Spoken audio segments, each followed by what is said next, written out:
This is The Causes of Things, and I'm your host, Michael O'Fallon.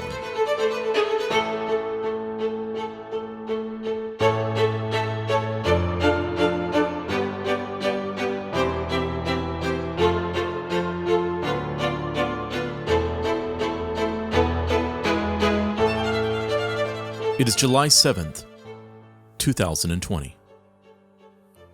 My hope in this brief episode of The Causes of Things is to help you think expansively, and also help you to problem solve, and to think about what's going on around you.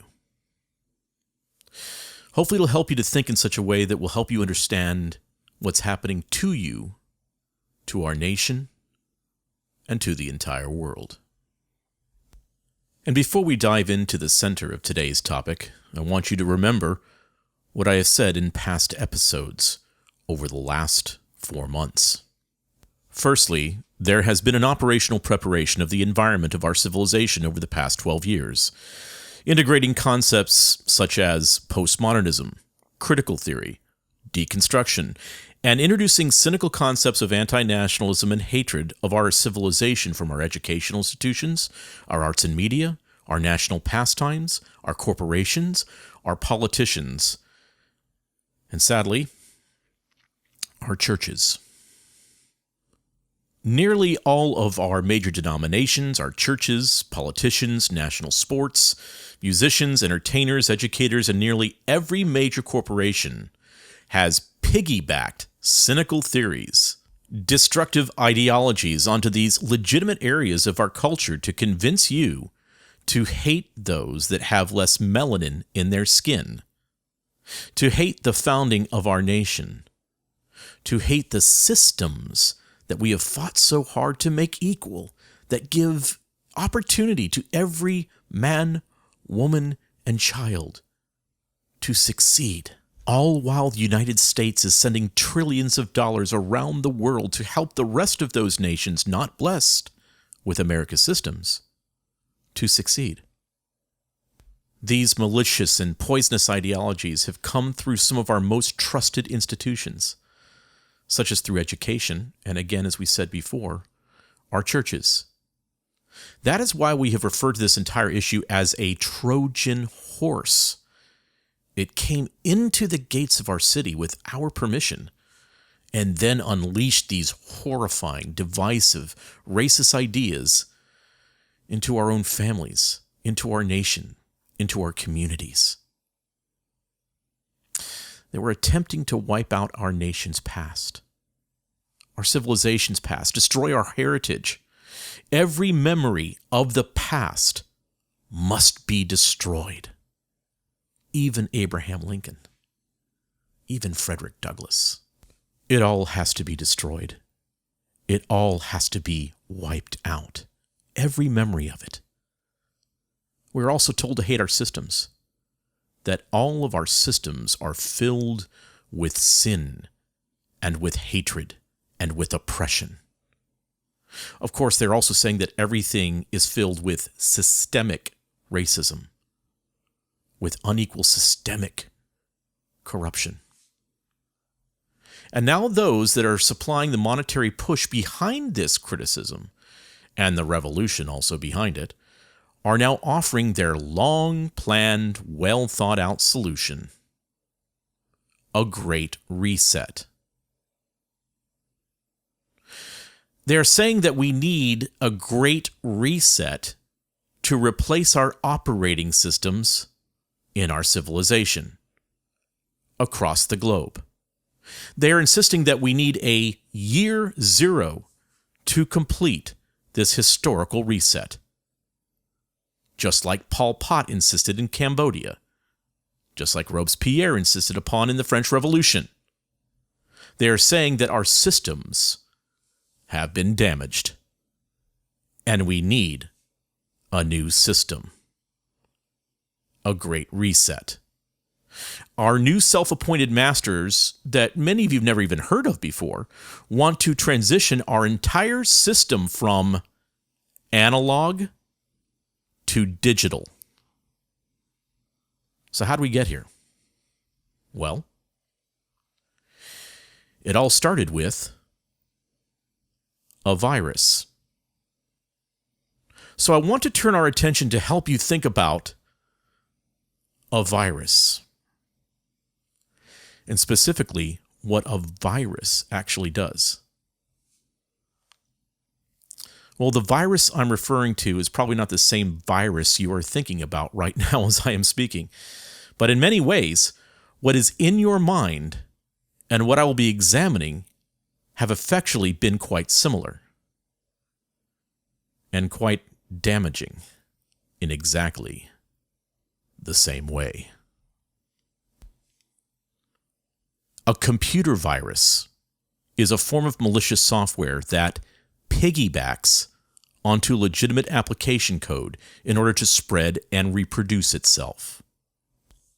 Like other types of malware, a virus is deployed by attackers or hackers to damage or take control of a computer, of your hard drive, your memory, your data, and your operating system. Its name, a virus, comes from the method by which it infects its intended targets. A biological virus, like, let's say, COVID-19, cannot reproduce on its own. It needs to hijack a cell to do that work for it, wreaking havoc on the infected organism in the process. And in exactly the same way, a computer virus isn't itself a standalone program. It's a code snippet that inserts itself into some other application.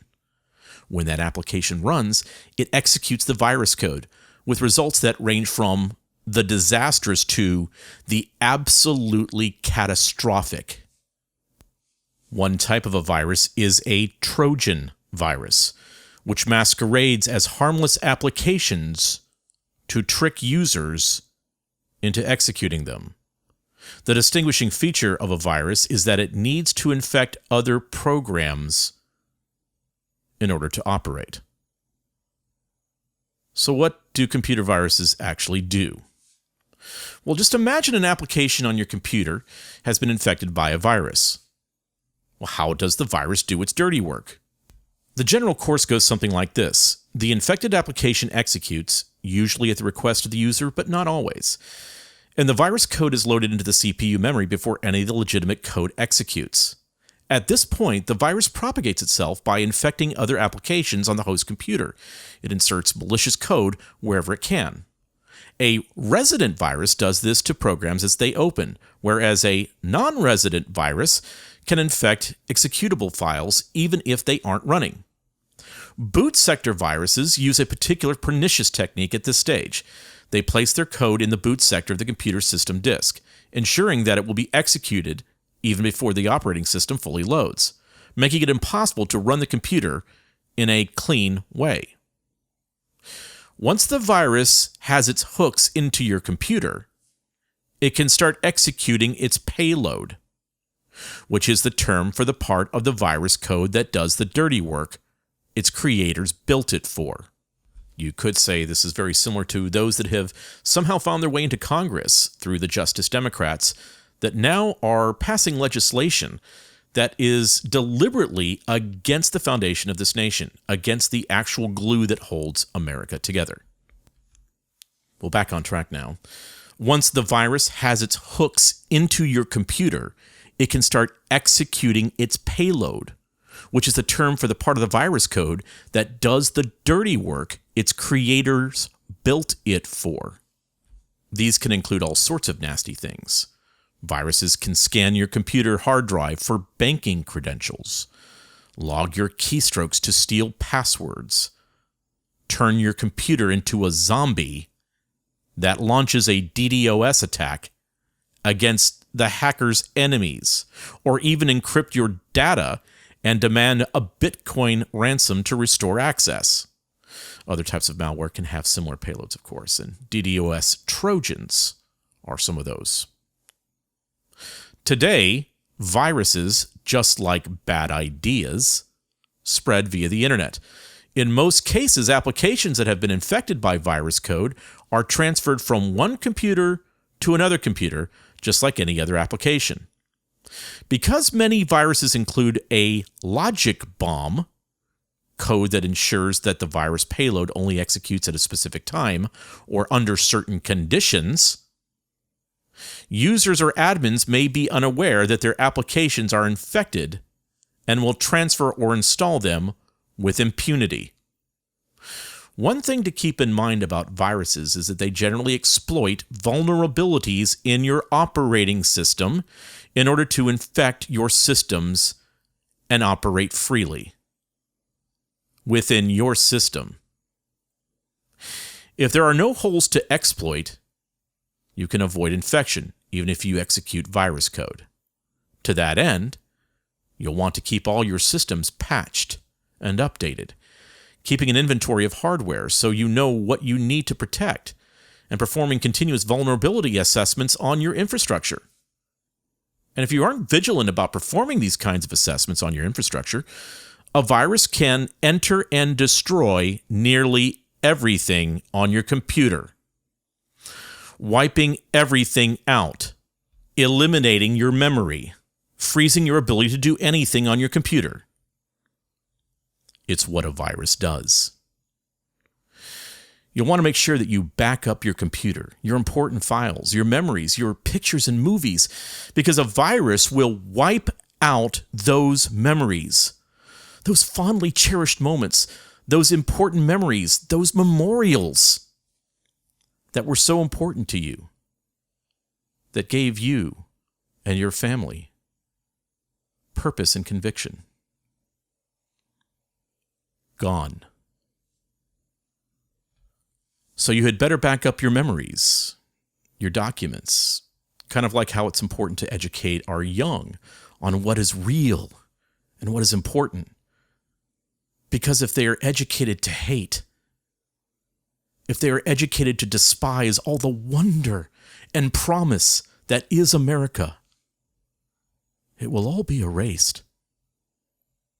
All of it. As if it was never there. Kind of like what a virus will do to your operating system, to your hard drive. Just as a biological virus wants to keep its host alive so it can continue to use it as a vehicle to reproduce and spread, so too does a computer virus attempt to do its damage in the background while your computer still limps along. It will eventually wipe out your memory on your hard drive. It will completely freeze your operating system.